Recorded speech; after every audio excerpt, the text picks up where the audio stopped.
Hello and welcome to another Cunha Fix It at home video. Today I got a new bike for my son and we're just going to give it a quick check out and tune up. That's what you should do when you get it home from the store, just to make sure the kid that put it together actually knew what he was doing. Especially if you're buying from one of the big box stores. They generally just throw them together, get them at the door. So yeah, let's have a look. And I'll bring some close-ups here and just look at what to tighten, what to check out, alright? Well, it was just too windy to hear anything on this one, so I'm going to have to voice over the whole thing.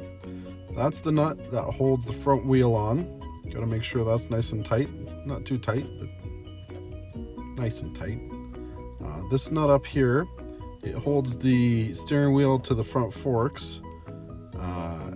It often is not tight enough when it comes from the store, and that's why the handlebars sometimes are allowed to spin around, not connected to the front wheel properly. There's sometimes one there that holds the handlebars to the riser. Not in this case. That's the pedal. So there's a square surface, that black part there, that you can get a wrench onto to tighten the pedals. The pedals have a left and a right, so it doesn't matter what side of the bike you're on. If you're pushing down at the front of the bike, that's tightening. If you're pushing down at the rear of the bike, that's loosening. That's pedals for you. Now heading around to the back of the bike. Or not. Are we? Where are we going? Back of the bike. Here's the quick release seat. So we fold this up and that lets the seat come down. And if we take that lever, try to do it with one hand here, about halfway, you can still move the seat a little bit, get it centered, and then clamp it all the way down. It should stay where you put it. That's the nut that holds the training wheels on. See if I can get a look at the other side better and talk about how to tension the chain. There's a nut in behind the training wheel. You'll be able to see it better on the other side. So that is where's my finger?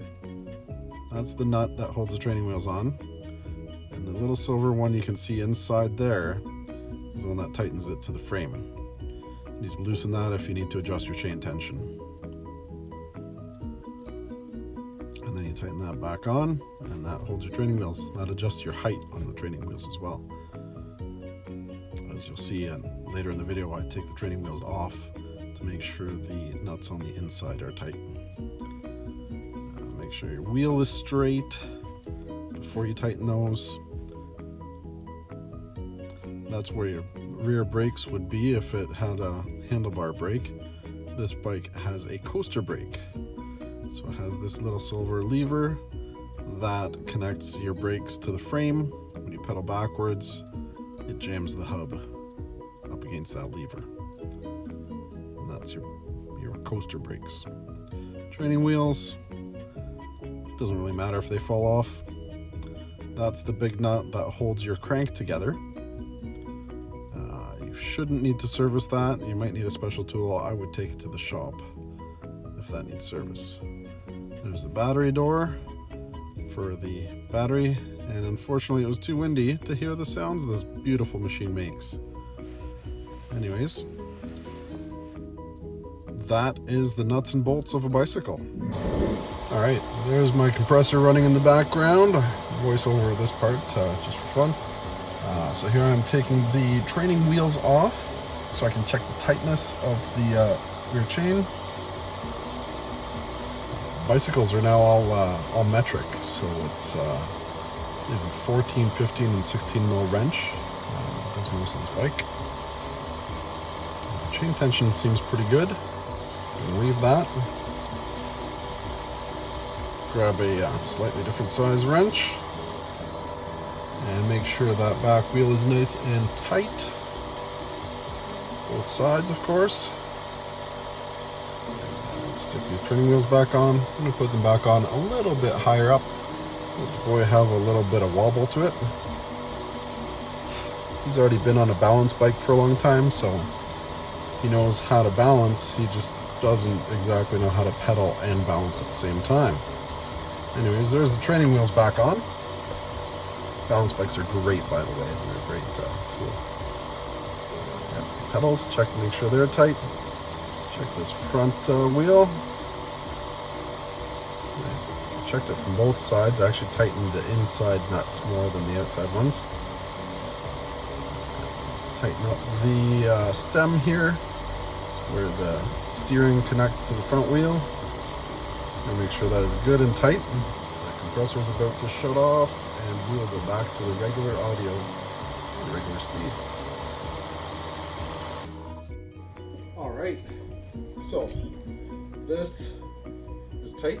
The front, actually I didn't have the right size wrench in my hand, so I tightened the inside up against the nut. There's plenty of free play in this bearing. I mean, there's no free play in this bearing, so being a little looser isn't going to hurt it. The back, it's all checked out. We'll just lubricate the chain, fill the tires, and I think we will be ready. Air hose.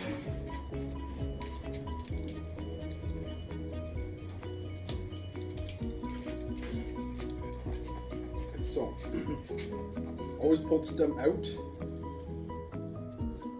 Otherwise, you might pinch the inner tube against the hole for the stem. And I just put a finger up against it to keep it from pushing back in. Like that. That's probably way too much. Don't want 100 psi in there. Bring it down to probably about 40. Read the tire. It says inflate to 35.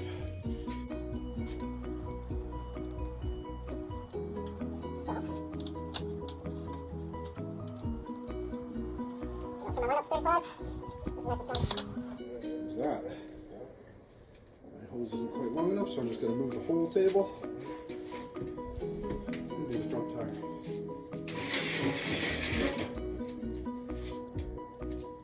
Actually, I'm going to pop it off the table. So this is the front tire.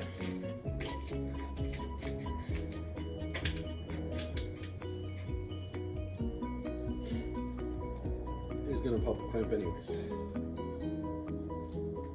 So, somehow, right here, staying on this bit, maybe, no, this one.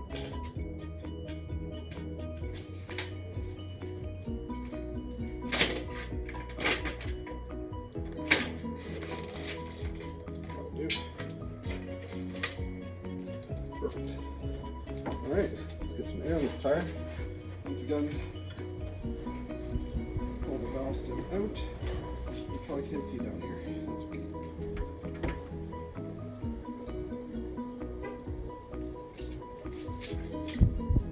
So pull the valve stem out, pinch it with my finger, put this on here, check my gauge.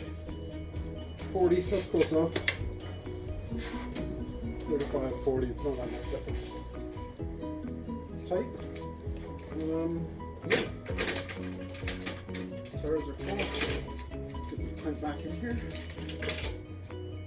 No, this is not a bicycle clamp. That's what I have. And it kind of works. It's I like steel that says if it works, it's not stupid, or if it's not stupid, it works. Can't remember. Whoops. Should have probably paid more attention. Yeah, so what's that? Oh, valve cap. Put this down on the ground. Stick the little valve cap back on there. Alright. So let's put a little bit of lubricant on this chain. Focus. Alright. This is one of my favorite lubricants. I got it a decade ago at least. It's chain wax. I use this on everything though, garage door, cables and that kind of stuff. I even use it on my hair clippers. It kind of dries and doesn't hold on to the hair too much, but spin this around so you can see.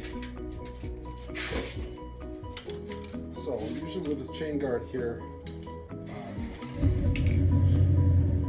usually this is where I would spray. So I'm just going to have to spray down below.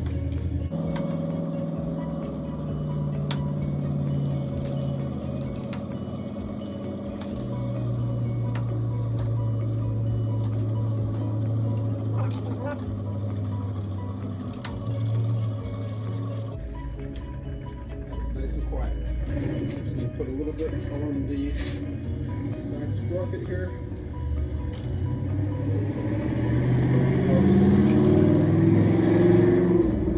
This will help keep the sand and dirt out of the bearings, because it's not only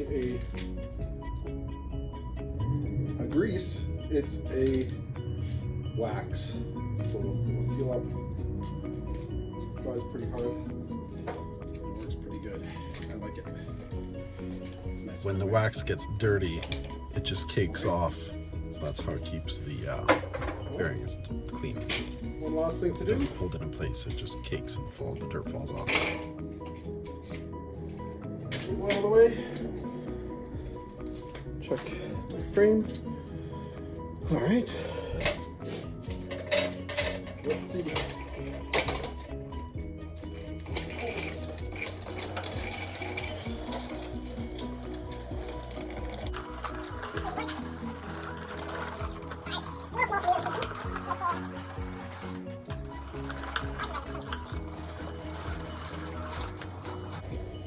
There we go.